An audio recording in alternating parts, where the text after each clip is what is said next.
Saludos hermanos y hermanas, un placer saludarle nueva vez en este día, contento de llegar a ustedes en este su espacio, vive y siente la palabra de Dios.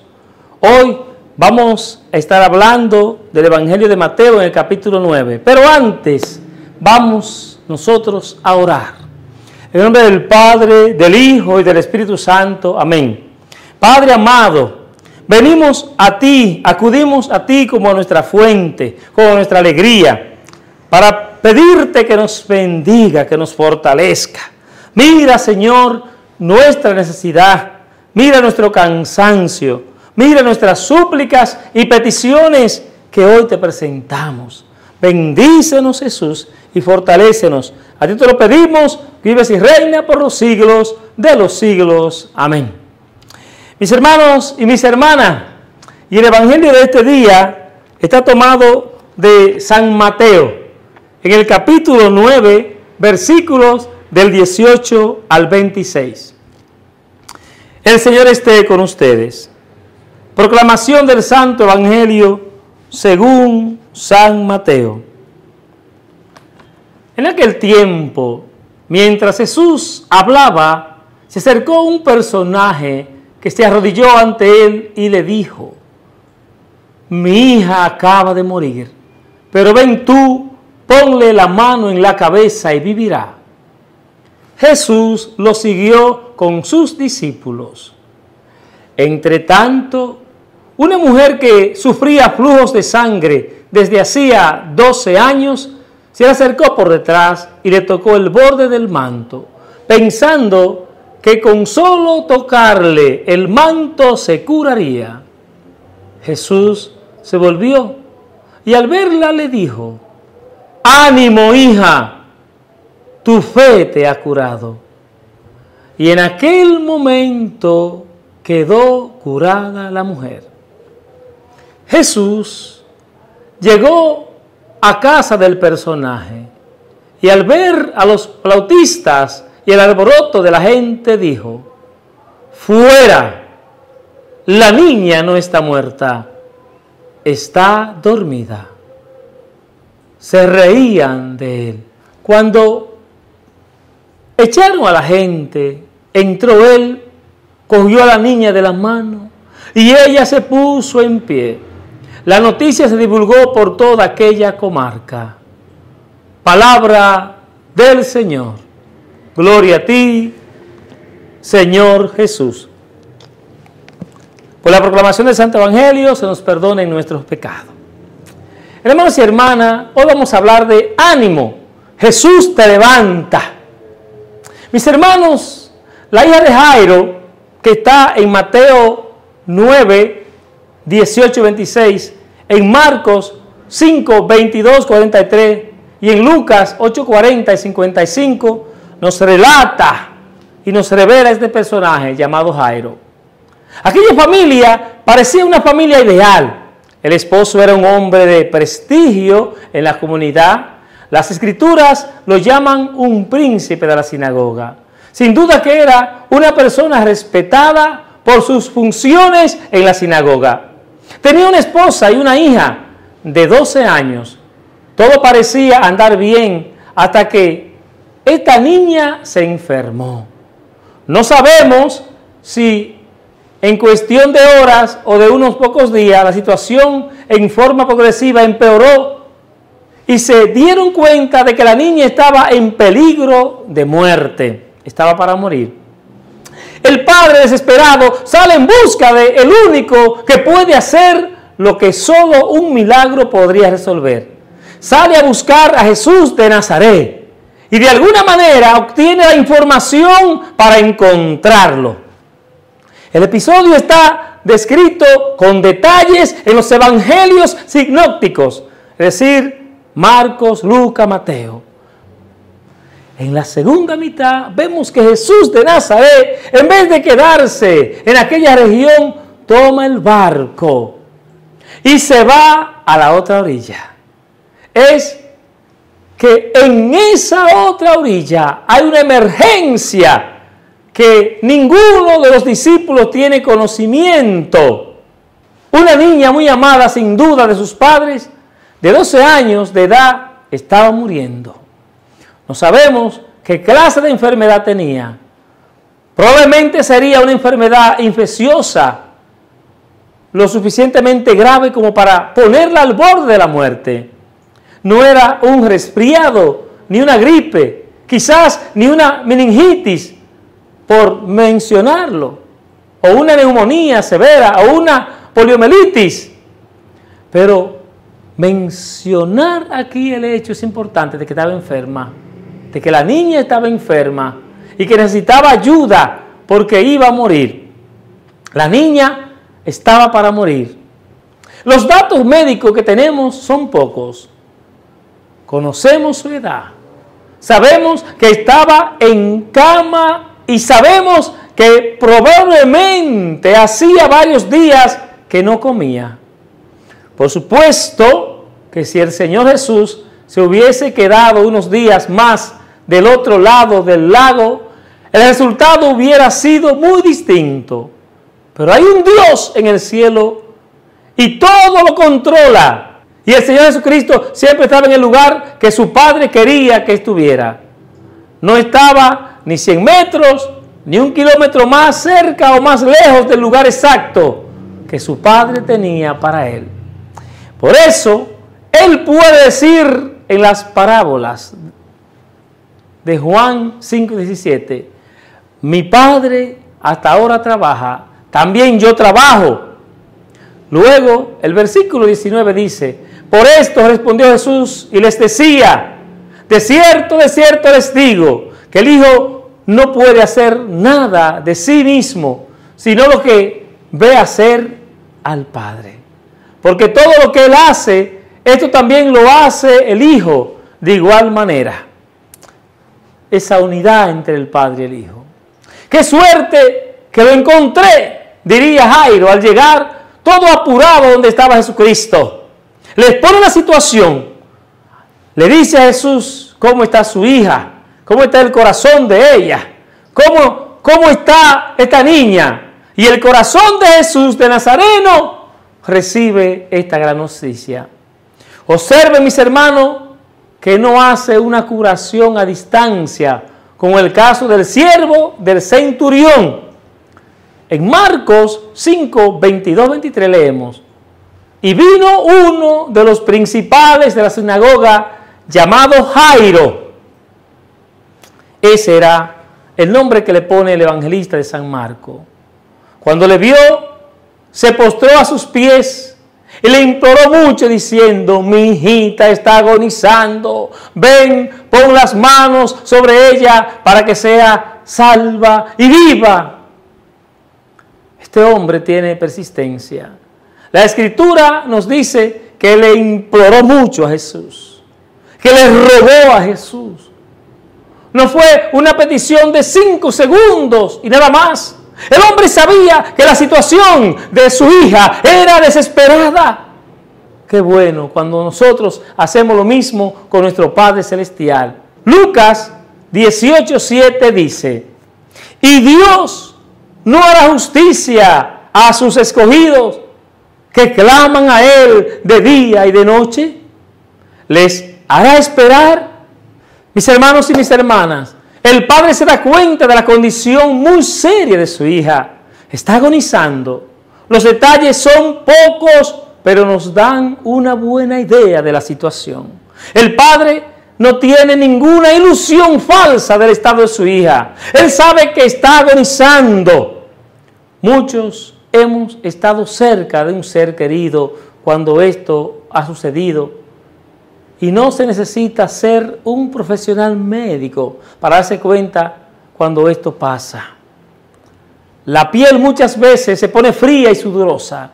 La voz se torna cada vez más débil e entrecortada. Las fuerzas casi desaparecen. La respiración se hace cada vez más leve. Al principio muy rápida y luego siguen periodos de falta de respiración hasta que al final el enfermo da su último suspiro.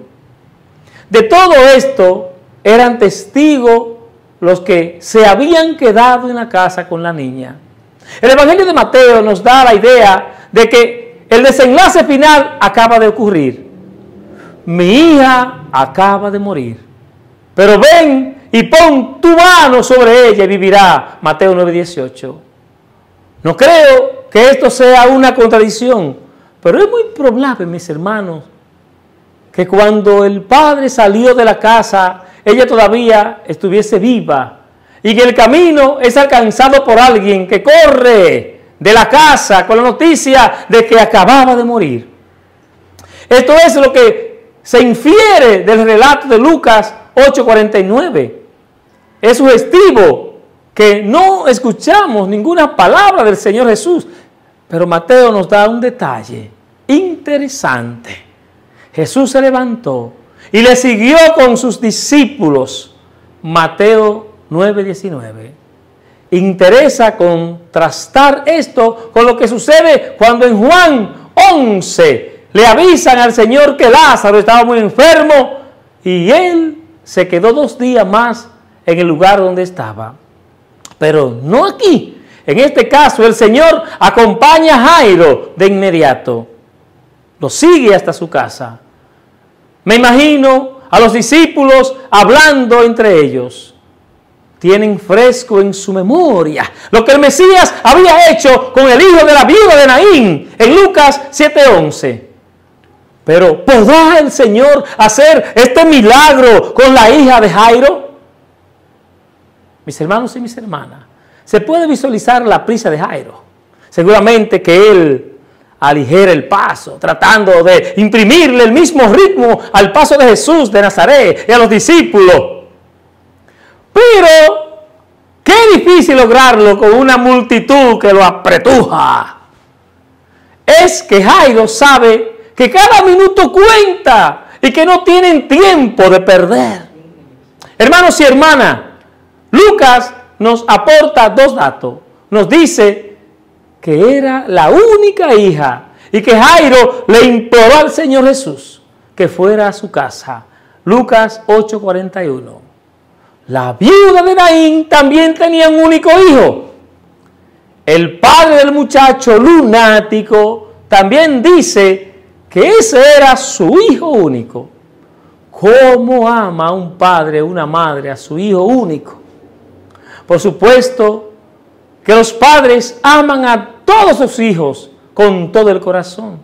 Pero cuando es el único, todo su amor, todas sus esperanzas, todas sus ilusiones para el futuro están concentradas en ese hijo.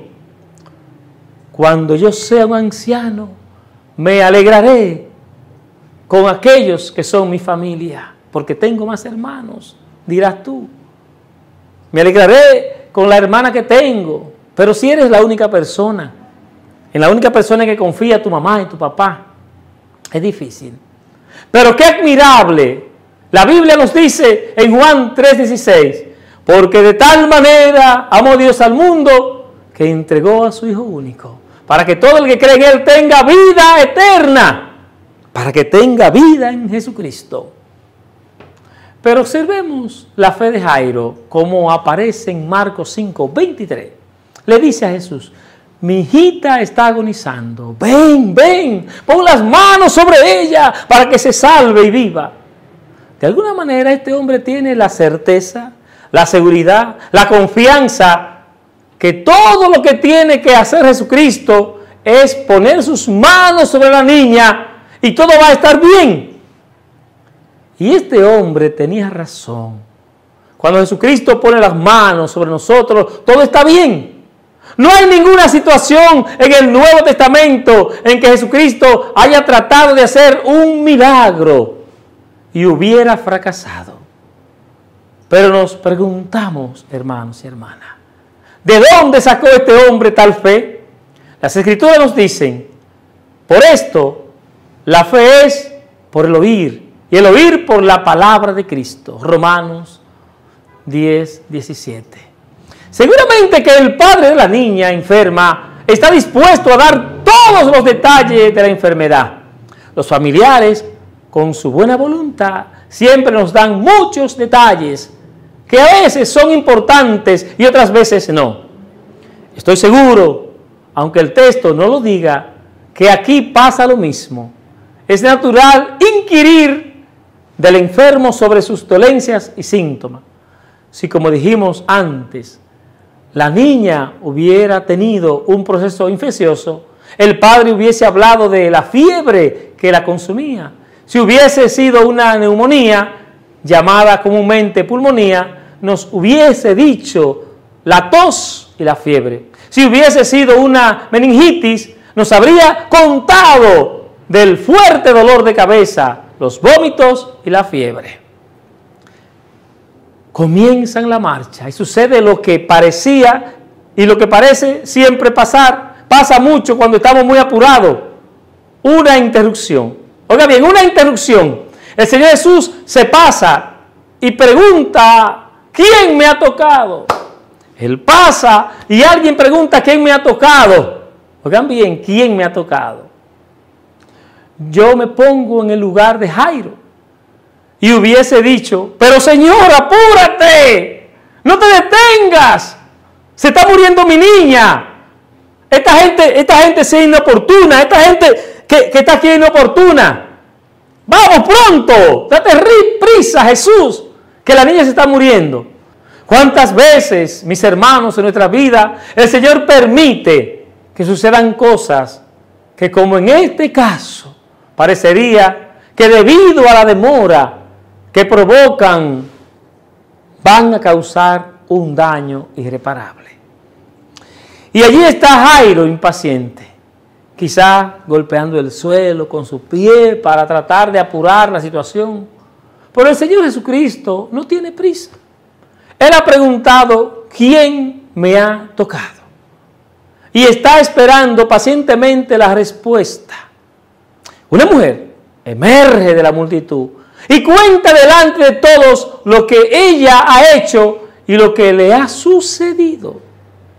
Para mí son muy interesantes los versículos 34 al 36, pues después de que el Señor Jesucristo dijo a la mujer, hija, tu fe te ha salvado, vete en paz y queda sana de tu enfermedad.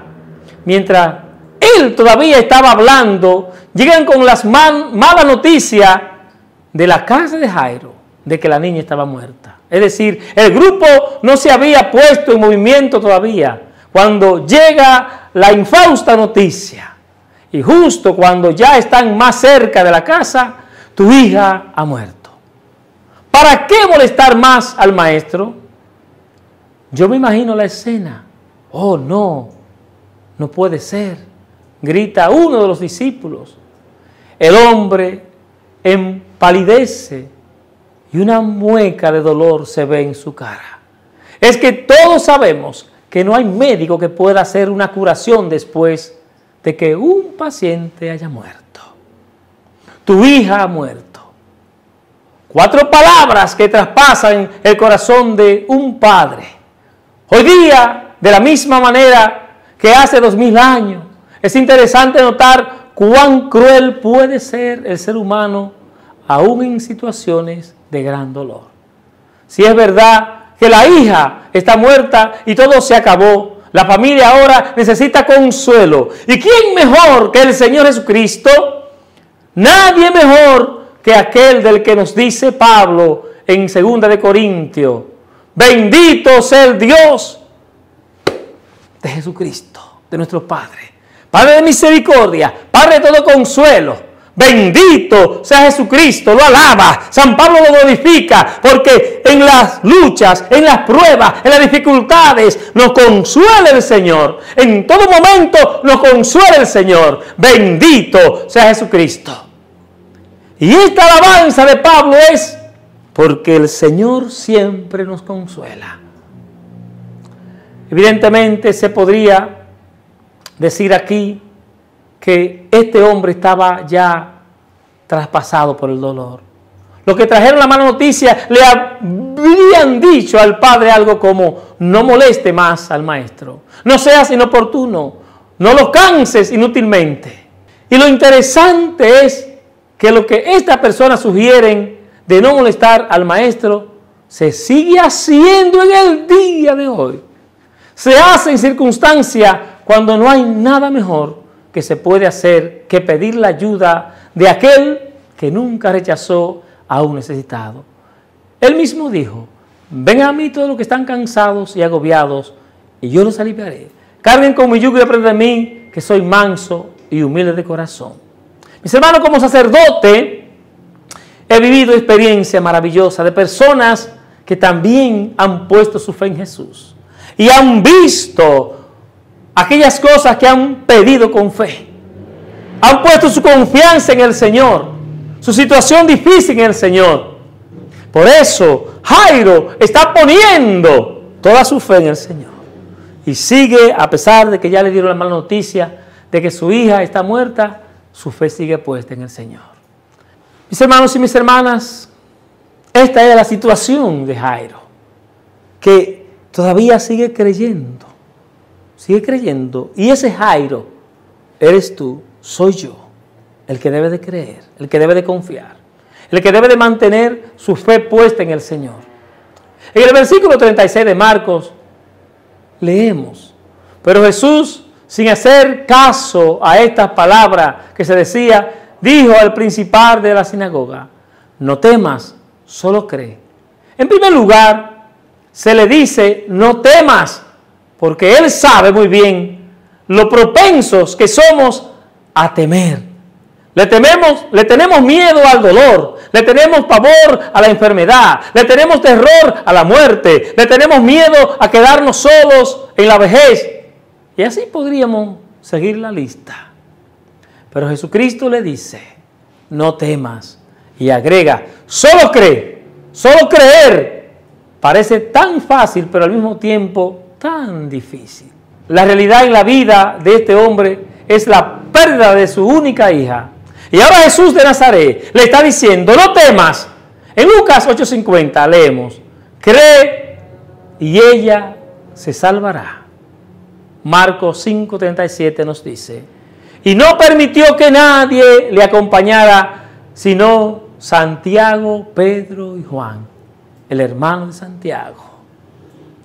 Cualquiera de nosotros, en una situación similar, hubiéramos tratado de tener el mayor número posible de personas en el lugar para poder vanagloriarnos de lo que vamos a hacer. No es así con el Señor Jesús. Él no está interesado para nada en montar una representación teatral. Pero nos volvemos a preguntar: ¿por qué causa elige a estos 3 discípulos y no a todos? Son los mismos 3 discípulos que van a estar en el monte de la transfiguración y van a ver al Señor Jesús con la gloria. Es el mismo trío que va a estar en el jardín del Getsemaní y va a ver al Señor agonizar, al Maestro en oración. Son esos 3 discípulos los que van a presenciar aquí un milagro de resurrección. Y ellos entran con Jesús, Santiago, Pedro y Juan. Al llegar a la casa hay un gran alboroto, por lo que lloraban y se lamentaban mucho. Con dificultad nos podemos imaginar la escena, dado que en el Medio Oriente en estos casos se expresa el dolor en forma espontánea, demostrando con tremendos gritos el dolor intenso. En el versículo 39 de Marcos 5 leemos: y al entrar les dijo: ¿por qué hacen alboroto y lloran? La niña no ha muerto, sino que duerme. Qué palabras de consuelo hoy en día, cuando los padres ven el cuerpo sin vida de un hijo. Las palabras de Jesucristo siguen vigentes: no ha muerto, sino que duerme. O en las palabras de Juan 11:25: yo soy la resurrección y la vida, el que cree en mí, aunque haya muerto vivirá, y si vive aún no morirá para siempre. Marcos 5:41 nos dice: tomó la mano de la niña y le dijo: Talita cumi, que significa: a ti te digo, levántate. Y enseguida la niña se levantó y andaba, pues tenía 12 años, y quedaron atónitos. Hermanos y hermanas, aquí vemos el gran médico tomando de la mano a la niña muerta y llamándola a la vida. Con cariño le dice: niña, levántate. Luego se preocupa de que le den de comer. No solo ella ha resucitado, sino que la enfermedad que la llevó a la muerte ha sido completamente erradicada. Y ella se siente bien como para alimentarse, lo que indica que su enfermedad ha desaparecido. Hermanos y hermanas, qué escena más impresionante, más conmovedora. Padre y madre ven cómo la hija que estaba muerta se levanta. La Escritura nos dice que estaban maravillados, atónitos, y no era para menos. Su hija estaba viva. Las cortinas que oscurecían el cuarto mortuorio se quitaron. Entró la luz del sol. Se llenó la habitación de esa luz maravillosa. Los padres abrazan y besan a su hija y se arrodillan para adorar a aquel que hizo el milagro. La multitud que había venido para consolar a los padres se va pasmada porque nunca habían visto cosa igual. Qué grande es el Señor, qué maravilloso es el Señor. Padre Santo, te alabamos, te bendecimos y te glorificamos. Y te damos gracias por la vida. Gracias por cada milagro, por cada detalle, por cada cosa buena que pasa en nuestras vidas. Gracias por papá, por mamá que se preocupan por mí. Gracias Jesús, porque tú me amas, porque tú me bendices. Te pido la bendición, Señor. Te pido hoy que me dé salud, que me dé paz, que me dé tu alegría. Te pido hoy, Señor Jesús, que tú me acompañes.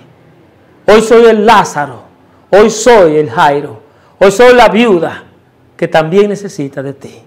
Fortaléceme, Jesús, y acompáñame. Y bendíceme en este día. También yo quiero que como a Jairo tú visites mi casa, y tú te quedes en mi casa, para que se abran las ventanas en esta casa, para que se retiren las cortinas, para que tu luz llegue a mi vida. Gracias, Jesús. Hermanos y hermanas, y la bendición de Dios Todopoderoso, Padre, Hijo y Espíritu Santo, descienda sobre ustedes y les acompañe siempre. El Señor les bendiga a todos.